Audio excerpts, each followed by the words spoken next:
Ceto was formed actually back in 1994 by my father, Nicholas Ceto Jr. He retired from KPMG after working with a lot of the large national banks all around the country.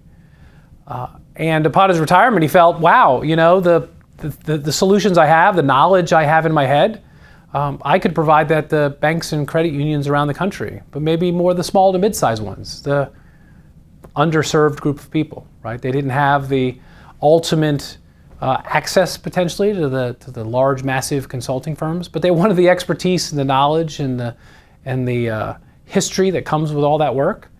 So it was a kind of a nice fit. You know, my father actually decided that he would form the firm and start focusing on those institutions. Over our 27-year history, we have worked very closely with community banks and credit unions to develop products and services that meet their needs. Our history goes all the way back to 1994, where we had a software-based solution that worked around regulatory requirements. We called it at that time deposit reclassification. And it really made an impact on community banks and credit unions and the amount of money that they had to hold at the Federal Reserve Bank. As time evolved, we went back to our consulting roots, and 27 years later, and over 3,000 clients, we're still out serving community banks and credit unions around the country. I look at consulting firms in three buckets, really. You have the large consulting firm, but has a deep bench, but you lose the interpersonal relationships that are built on a consulting project, which we think are really important.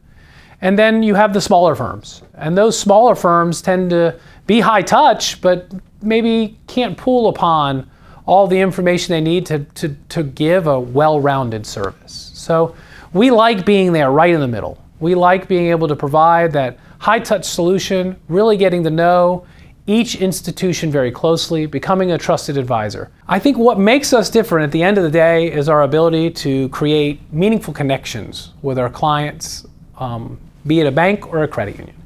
You know, a lot of people use the word come alongside, and we like to come alongside our clients and partner with them. I mean, that's what come alongside means, right? It's not just coming in, doing a project and moving on to the next one.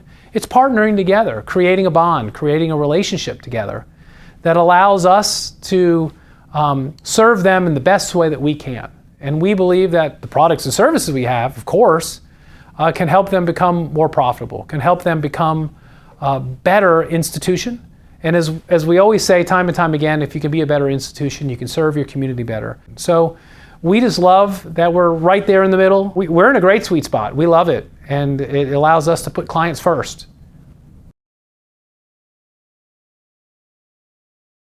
Our mission is to continue to work with community banks and credit unions because we've always admired them.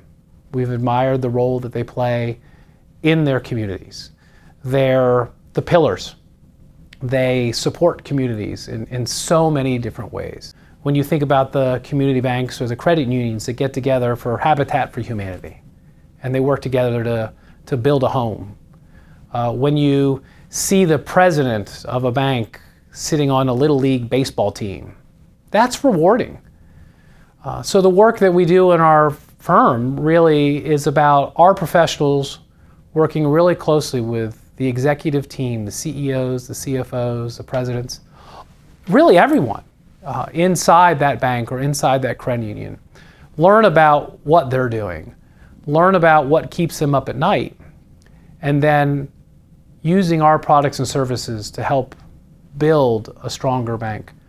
Because we know by partnering with them and working together to make their institution stronger, that we're making the community that they live in, the community that they support, the stronger community, right? We make it a community where they can help a home buyer buy their first home.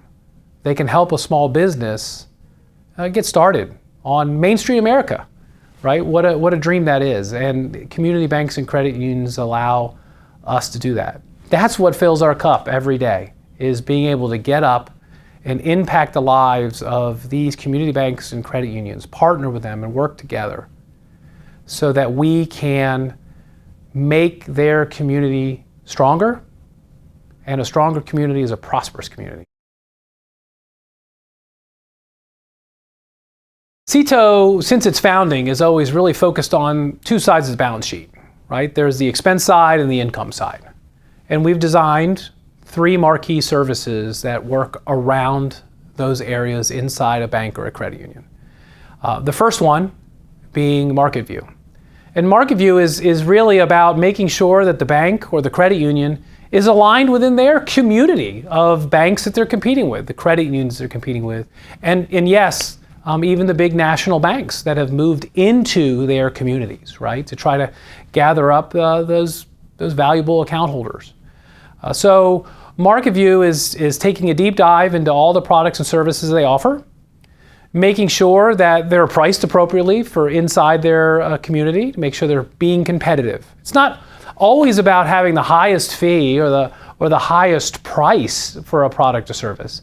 It's making sure it's competitively aligned and making sure that it's what your customers expect, your clients, your members expect. I think that's the most important. So Market View is an opportunity to partner with a bank to look internally at what they have and how they're offering it, and externally what their competitors are doing. The flip side of that coin is the expense side or the operational side of an institution.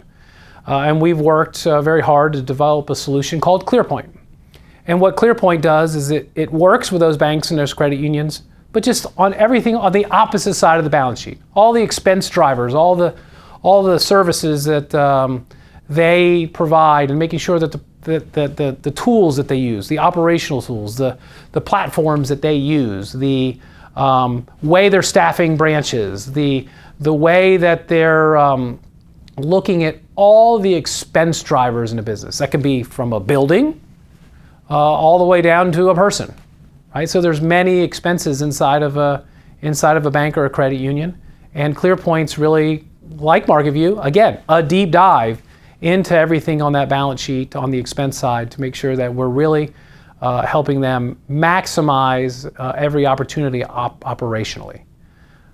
And then finally, we offer a solution called Vendor Link. We work with a bank or a credit union and all their vendor relationships to make sure that their vendor relationships are in line with what everybody else is paying for those relationships, making sure that the services that those vendors are providing are the appropriate services and in line for what the banks and credit unions need.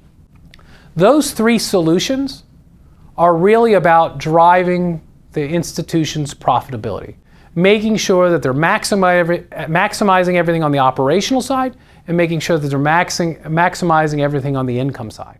And if we can do that and make that institution stronger and more profitable, we know that we are helping them directly impact the communities that they're in. There certainly are challenges today that community banks and credit unions are faced with. But they've been faced with challenges for decades. We can think back all the way to the Great Depression, the financial crisis of 2008, our most recent situation that we're in with a pandemic. There's been sweeping regulatory changes throughout the years.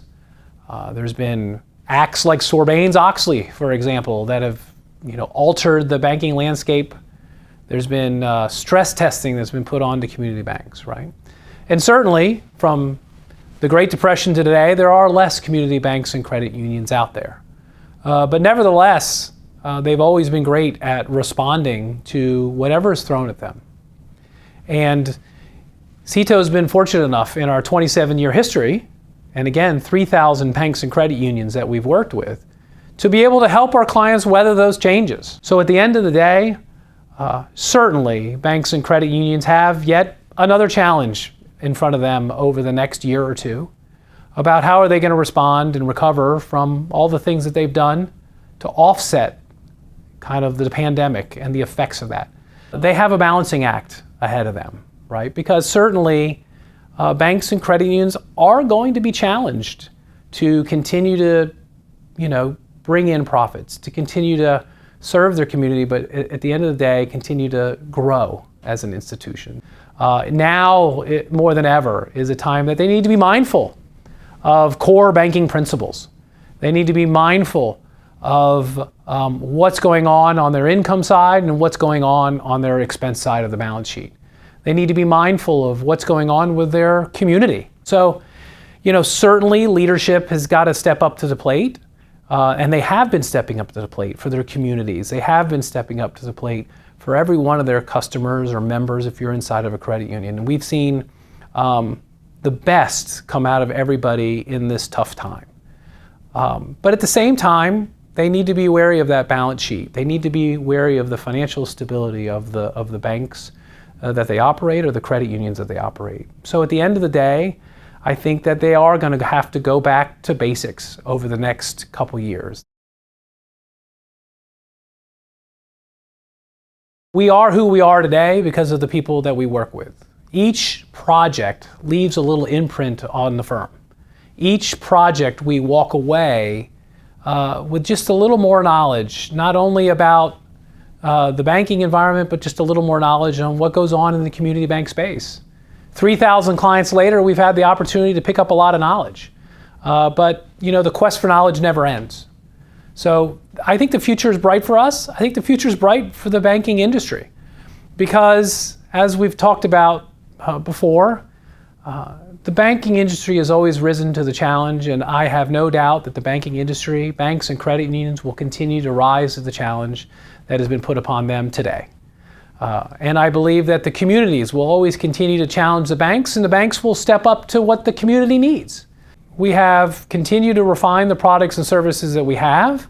We continue to listen to our clients and let them guide us to where we should head.